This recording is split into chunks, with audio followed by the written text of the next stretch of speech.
Hello, good afternoon, everyone. I hope you all are doing very well. Today, we are going to discuss about Sigmund Freud. The name of the topic is Interpretations of Dreams. Earlier, we have already discussed about psychoanalytic criticism, psychological criticism we have already discussed, and psychoanalytic criticism, which was discovered by Sigmund Freud. We have already discussed about these things. Okay, today we are going to discuss about his book Interpretations of Dreams. Okay, this book was written in 1899. Okay, 1899 में ये book लिखी थी, and in this book he introduced the theory of the unconscious with respect to dreams interpretations and discuss what would later become the theory of the Oedipus complex. Okay, what is there in this book? He described the theory of unconscious, how unconscious can be reflected through our dreams. Okay, simply there we have discussed this thing yesterday, that three kind of conscious are there, three kind of mind functioning is there: conscious, subconscious, and unconscious. Okay, unconscious, we don't know about the unconscious. It is these are the hidden feelings or repressed feelings, and these repressed feelings find different ways to express themselves, and dreams are the best way to express the unconscious feelings or the unconscious mind. Okay, so, that's why he call dreams the royal road for unconscious feelings. क्या बोला है? Royal road बोला है, means जिसके through सबसे best way से हम लोगों को क्या है, हमारी अनकॉन्शियस फीलिंग्स को प्रेजेंट किया जा सकता है, and these repressed feelings are expressed in somehow by our dreams.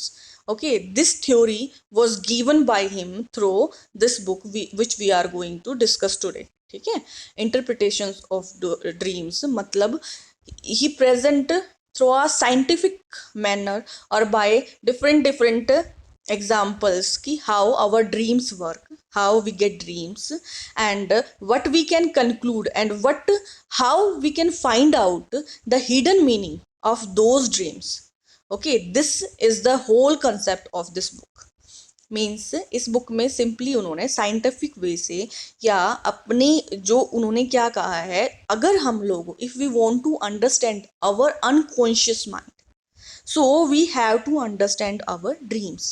Okay, if we are able to understand dreams, then we can able to understand our unconscious mind and how which our repressed feelings. Okay, conscious के बारे में हम जानते हैं कि consciously अब हम जैसे वर्क कर रहे हैं, सब कॉन्शियस जो हमारी माइंड की लेयर है बट वो प्रेजेंट हो जाती है, बट अनकॉन्शियस वो रिप्रेस्ड फीलिंग होती हैं. And yesterday also I told you this thing, these repressed feeling or this unconscious mind make our behaviour, and जो हम लोग एक्सप्रेस करते हैं, विलिंगली एक्सप्रेस नहीं करना चाहते, बट हमारा एंगर, कई बार और चीज़ें जो एक्सप्रेस हो जाती हैं हमसे, वो किसकी वजह से होती हैं? Those are only because of our unconscious feelings. Okay, this is a small introduction about this book. Okay, he revised this book 8 times. Okay, first he wrote this book in 1899, and then he revised this book 8 times. First when he published this book first time na, it was not that much success. It didn't get that much success. Even इसकी बहुत सारी copies cell भी नहीं हुई थी. ठीक है, but later on when he continue revising this thing, तो क्या हुआ, अकॉर्डिंग टू टाइम इसकी थ्योरी फेमस होती रही, और because of because of his efforts and so much contribution to this theory, later on इसकी थ्योरी बहुत फेमस हो गई, और उसको इसको कहीं ना कहीं साइको एनालिटिक जो है उस साइको एनालिटिक क्रिटिसिज्म का बेस माना जाने लग गया। yesterday I told you psycho analytic criticism में हम क्या पढ़ते हैं, साइकोलॉजी की थ्योरीज को एंड रूल्स को अप्लाई करते हैं लिटरेचर को पढ़ने पे। मीन्स उन थ्योरीज के थ्रू अगर हम कोई कंक्लूजन निकालते हैं किसी लिटरेरी टेक्स्ट का तो वो साइको एनालिटिक क्रिटिसिज्म होता है। इसमें मेनली क्या है, हम लोग साइको एनालिटिक क्रिटिसिज्म में क्या फाइंड आउट करते हैं, जो हमारा पोइट है, जो हमारा राइटर है, उसका माइंड कैसे वर्क करता है, वो हमारा मेन थिंग होती है इसमें फाइंड आउट करने की। ठीक है, अब इससे नेक्स्ट क्या है, इन्होंने क्या बताया, the whole book is about the forming of dream, how the dreams work and how we can understand what our dreams want to present. ठीक है, तो इन्होंने क्या कहा है, dreams are formed because of our mental process. जो हमारे mentally, जो हमारे अनकॉन्शियस माइंड में जो चलता रहता है, उसकी वजह से, हमारी मेंटल प्रोसेस की वजह से क्या होता है, ड्रीम्स फॉर्म होते हैं। ठीक है, ठीक है, और ड्रीम्स के थ्रू अगर हम लोग ड्रीम्स को अंडरस्टैंड कर लेते हैं तो वो हमारी अनकॉन्शियस माइंड को अंडरस्टैंड करने का एक बहुत ही बेस्ट वे है। ठीक है, उन्होंने क्या कहा है, by evaluating the symbols and imaginary in the dreams we can reveal the hidden feelings that are there in a person's life. This is how we can actually understand the repressed subconscious or the unconscious emotions. The same I am repeating again and again.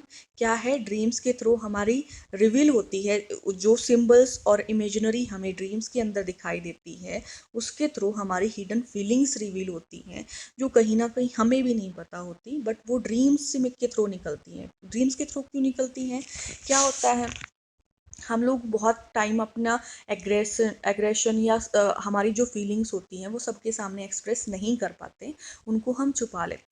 ठीक है, because of fear, because of social restrictions और anything. But क्या होता है, जो dreams हैं वहाँ पर हमें कोई फियर नहीं होता, कोई बाउंडेशंस नहीं होती, तो वो ड्रीम्स के थ्रू वो फीलिंग्स अपने आप को निकाल लेती हैं, वो बाईपास कर देती हैं वो फीलिंग अपने आप को, जिससे क्या होता है, हमें हमारा जो दबा हुआ जो भी इमोशन है वो निकल जाता है और उससे हमें रिलीफ फील होता है। ठीक है, ये बात समझ में आई। ठीक है, अब क्या है अब अकॉर्डिंग टू हिम, उनके अकॉर्डिंग क्या है, अब क्या है, जो ड्रीम फॉर्मेशन की है उसके अंदर दो थ्योरीज को इन्वॉल्व किया इसने। ठीक है, दो चीज़ों को इन्वॉल्व किया, क्या है, अकॉर्डिंग टू हिम, देखिए अकॉर्डिंग टू हिम जो भी हमारे ड्रीम्स हैं वो हमारी विशेज़ के ऊपर आते हैं। मतलब जो विशेज़, लाइक हम, मेरा कोई ड्रीम है, मैं कुछ अपनी लाइफ में अचीव करना चाहती हूँ। ठीक है, तो कहीं ना कहीं हम, मेरा ड्रीम उस चीज़ से रिलेटेड आएगा, मुझे कभी ना ड्रीम में उस चीज़ से रिलेटेड कुछ ना कुछ आएगा कि मैं ये बनना चाह रही हूँ, मैं बन गई हूँ। कभी कभी आपने देखा होगा कि हाँ, आप सोच के सोए हो कि मैं अगर बहुत अच्छी चीज़ अचीव कर लूँ या मैं कुछ भी कर लूँ, वो कहीं ना कहीं हमारे माइंड में चलता रहता है और उसी के बारे में हमें ड्रीम आने लग जाता है। ठीक है, एक तो इन्होंने कहा, एक तो ये सिंपल है, हमारी जो विश होती हैं उससे रिलेटेड हमें ड्रीम आते हैं। उसके सेकंड क्या है, सेकंड प्रोसेस में क्या है, ऐसी विशेस या ऐसे इमोशंस जिनके ऊपर सेंसरशिप लगी है, मतलब उनको एक्सप्रेस करने की आपके पास फ्रीडम नहीं। ठीक है, और फोर्सफुली उन चीज़ों को रिप्रेस किया जा रहा है। ठीक है, तो वो कहाँ से निकलेंगे, वो निकलेंगे आपके ड्रीम्स के थ्रू। वो जो फीलिंग्स हैं, जो विशेस हैं, वो एक्सप्रेस होंगी आपके ड्रीम्स के थ्रू। ठीक है, और डायरेक्ट हमें कभी ड्रीम्स नहीं आते, सेटेड फॉर्म में आते हैं, काफ़ी सारे सिंबल्स और चीज़ों को मिला के वो ड्रीम्स आते हैं, और उन ड्रीम्स के पीछे सिंपली हिडन मीनिंग होता है जो हमें फाइंड आउट करना होता है कि हाँ, कि इस ड्रीम का क्या मतलब था। ठीक है, तो क्या है, कई बार जो फीलिंग रिप्रेस्ड हो जाती है, चाहे तो वो होंगी, या हमारे कोई ऐसी विश है जो हमें बहुत बहुत इम्पॉर्टेंट है, वो विश से रिलेटेड भी ड्रीम्स आ सकते हैं। ठीक ठीक है। और इसने एक और इम्पॉर्टेंट बात बताई थी, इनके अकॉर्डिंग जो ड्रीम्स हैं वो चाहे तो हमारी अनफुलफिल्ड डिज़ायर्स के ऊपर हैं या हमारे फियर्स के ऊपर भी हैं। या कई बार क्या होता है, हम लोग क्या करते हैं, हमें ड्रीम आता है किसके रिलेटेड, हमें जो लाइक क्या होता है वो, हमें फ्यूचर्स के बारे में थोड़ा बहुत प्रिडिक्शन आता है ड्रीम्स के थ्रू। कभी देखा होगा आपको फ्यूचर में क्या घटने वाला है। आप लोगों को क्या होता है, कई बार ये देखते हो कि हाँ ये चीज़ तो मैंने पहले देखी हुई है, ऐसा तो मेरे साथ हुआ हुआ है। तो क्या है, कई बार फ्यूचर से भी रिलेटेड कुछ हमें वो आ जा इंट्यूशंस आ जाती हैं, उसके बारे में भी यहाँ पर इसने डिस्कस किया है। ठीक है, जो पूरी इन्होंने थ्योरी दी है ड्रीम्स की, उसके अंदर इसके बारे में भी डिस्कस किया है। ठीक है, उसके बाद जो सारे ड्रीम्स हैं वो किससे जो विशेस की फुलफिलमेंट से रिलेटेड है अकॉर्डिंग टू सिगमंड फ्रॉइड। ठीक है, उसके बाद दो टाइप्स के ड्रीम्स बताए, दो टाइप्स में ड्रीम्स को डिवाइड करते हैं। ठीक है, एक तो मैनिफेस्ट, जो हमारे ड्रीम्स का कंटेंट है उसको दो टाइप में डिवाइड कर दिया। कंटेंट मतलब जो ड्रीम्स में आता है उसको दो टाइप में डिवाइड कर दिया। एक तो manifest content, MANIFEST, manifest content, and second is latent content, manifest content and latent content। Manifest content, dreams का मैनिफेस्ट कंटेंट क्या होता है, जब आप जगते हो, जब आपने कोई ड्रीम देखा है, so there is few part of the dream जो आपको याद रहता है। ठीक है, जैसे भी वर्क हुआ, जैसे भी उस में चल रहा होता है, वो यूं का यूं जो चीज़ याद रहती है और जो उस ड्रीम में चल रहा होता है, जो ड्रीम की प्रोसेस होती है, उसे मैनिफेस्ट कहते हैं। मतलब जो ड्रीम में आपने एक्चुअली देखा है उसे बोलते हैं हम मैनिफेस्ट। और जो लेटेंट क्या होता है, जो आपने ड्रीम में देखा है, whatever you have seen in your dream, there is a hidden meaning behind that dream। Okay, so जो हिडन मीनिंग होता है उस ड्रीम के पीछे, उसको क्या बोलते हैं, लेटेंट कंटेंट बोलते हैं। ठीक है, उसको क्या बोलते हैं, लेटेंट कंटेंट बोलते हैं। तो क्या हो गया, दो टाइप के कंटेंट हो गए। कैसा, कौन कौन से कंटेंट हो गए, एक तो हो गया मैनिफेस्ट कंटेंट जो आपने एक्चुअली में ड्रीम में देखा है, and second is latent content, जो क्या है, उसके पीछे की जो हिडन फीलिंग है या जो हिडन मीनिंग है, जो आपको डायरेक्टली प्रेजेंट नहीं हुआ बट उसके थ्रू आपको पता चल रहा है कि हाँ उस ड्रीम का ये मीनिंग। ठीक है, उसको बोलते हैं लेटेंट कंटेंट, दूसरा होता है मैनिफेस्ट कंटेंट।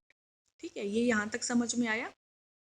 कंटेंट कौन कौन से होते हैं, दो टाइप के होते हैं, मैनिफेस्ट जो आपको एक्चुअली ड्रीम आया है, दूसरा होता है लेटेंट जो ड्रीम्स के थ्रू आपको, जो उसके में हिडन मीनिंग। ठीक है, यहाँ तक समझ में आया। अब उनके, अब यहाँ तक अभी हमने क्या डिस्कस किया है, एक तो विशेस जो होती हैं उनकी वही हमारे ड्रीम्स में आती हैं, दूसरा ड्रीम्स के कंटेंट को उसने टू पार्ट्स में डिवाइड किया है और वो कौन कौन सा कंटेंट है, तीसरा उसने क्या है, उसके अकॉर्डिंग टू हिम ही डिस्क्राइब अबाउट कि ड्रीम्स के क्या क्या पॉसिबल सोर्स हो सकते हैं, मतलब ड्रीम्स हमें किस किस चीज़ से रिलेटेड आ सकते हैं। ठीक है, पहला उसने क्या बताया है, mental significant experience represent directly. ठीक है, पहला पॉसिबल वे, पहला सोर्स ड्रीम्स का क्या होता है, मेंटली सिग्निफिकेंट एक्सपीरियंस, मतलब जो आपके लिए बहुत इंपॉर्टेंट एक्सपीरियंस है अपनी लाइफ में। ठीक है, जो आपके बहुत ही, यू कैन से, कई बार कहते हैं ना, जो बहुत ही दिल के करीब हैं या जो बहुत ही आपको अच्छे लगे, जो बहुत ही अच्छे एक्सपीरियंस या बुरे एक्सपीरियंस जो बहुत सिग्निफिकेंट है, जिनका बहुत इंपॉर्टेंस है आपकी लाइफ में, ऐसे जो एक्सपीरियंस हैं उनका भी ड्रीम आ जाता है। दूसरा क्या है, एक तो इस टाइप का आ जाता है, और दूसरा क्या आ सकता है, जो रिसेंटली जो सिग्निफिकेंट एक्सपीरियंस हुए हैं। एक तो सीधा आएगा जो आपके लिए सिग्निफिकेंट एक्सपीरियंस हुए हैं, वो आपके ड्रीम्स में आ जाएगा। दूसरा क्या होगा, दूसरे टाइप कैसे हो सकता है, दूसरे टाइप में दो, एक सिग्निफिकेंट एक्सपीरियंस है जो रिसेंटली हुआ है, उसमें क्या होगा, दो कई चीज़ों को मिला के आपके सामने प्रेजेंट कर रखना। कई चीज़ें हैं जो चीज़ें आपके लिए कई एक्सपीरियंस है जो आपके लिए इंपॉर्टेंस रखते हैं, और उन सबको इकट्ठा मिला के आपको सपना आ जाता है। कई बार होता है ऐसा, आप सब लोग इस चीज़ को रिलेट कर सकते हो, सबने सपने देखे हैं, ठीक है। कई बार तो आपको जो बहुत ही इंपॉर्टेंट चीज़ है डायरेक्टली उसी के बारे में सपना आ जाता है। कई बार 2-3 चीज़ें हैं उनको मिक्स करके आपको सपने आते हैं, ठीक है।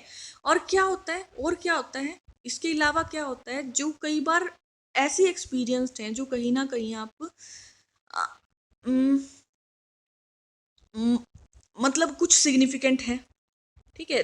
अभी तक 2 चीज़ें हमने पढ़ी हैं, चाहे तो डायरेक्ट सिग्निफिकेंट का आएगा, दूसरा 2-3 सिग्निफिकेंट एक्सपीरियंस है वो इकट्ठे मिलके आ जाएंगे, तीसरा क्या हो जाएगा, एक सिग्निफिकेंट एक्सपीरियंस है और दूसरा कोई भी एक्सपीरियंस जो अभी अभी हुआ है उतना इंपॉर्टेंस नहीं रखता, बट वो उसके साथ मिक्स होकर आ सकता है, ठीक है।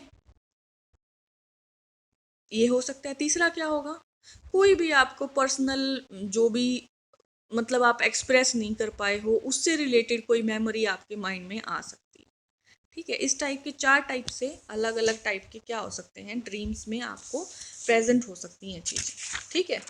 उसके बाद इन्होंने क्या किया, इन्होंने क्या कहा, इनका सबसे बड़ी बात तो इन्होंने यही कहा है कि हमारे ड्रीम्स में क्या आता है, हमारे ड्रीम्स में जो हमारे अनकॉन्शियस माइंड में जो चीज़ें छुपी हुई हैं, जो एक्सपीरियंस हैं या जो भी चीज़ हमने ऑब्जर्व की है, जो हमारे अनकॉन्शियस माइंड को बहुत मतलब इम्पैक्ट डाला है जिसने, वो चीज़ हमारे ड्रीम्स के अंदर आती है, ठीक है। और इसीलिए उन्होंने बोला है dreams are the royal road to unconscious. This is a very important line by his work that dreams are royal road to unconscious, ठीक है। अब क्या है,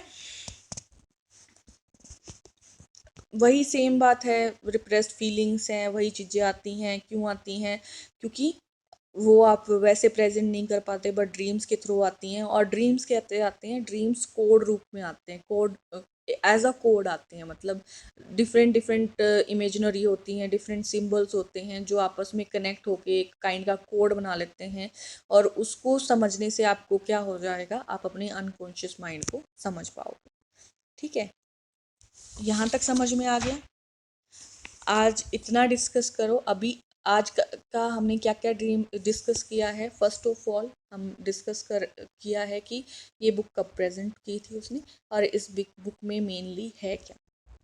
सेकेंडली कि ड्रीम्स कैसे फॉर्म होते हैं, ड्रीम्स में क्या है, ड्रीम्स क्या है, हमारे जो विशेस हैं, उन जो अनफुलफिल्ड या जो हमारे मन के अंदर जो विशेस हैं उन्हीं से क्या होता है, ड्रीम्स फ्रेम होते हैं। और ड्रीम्स का कंटेंट कैसा होता है, ड्रीम के कंटेंट को 2 टाइप में बांटा है, मैनिफेस्ट कंटेंट और लेटेंट कंटेंट। मैनिफेस्ट कंटेंट जो हमें रिमेंबर रहता है, लेटेंट जो हमें याद नहीं रहता, ठीक है। और एंड लास्ट में हमने क्या डिस्कस किया है कि कैसे कैसे टाइप से अलग 4 टाइप से क्या 4 अलग अलग कौन से सोर्सेज होते हैं जिससे हमें ड्रीम आते हैं, ठीक है।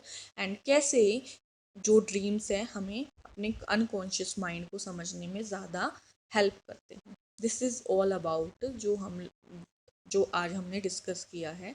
इसको थोड़े जो नोट्स मैंने आपको भेजे हैं उनसे एक बार स्टडी करो। कुछ प्रॉब्लम हो तो मुझसे डिस्कस कर लेना, जो भी क्वेश्चन है वो मुझसे पूछ लो, ठीक है। आज के लिए इतना ही करो एंड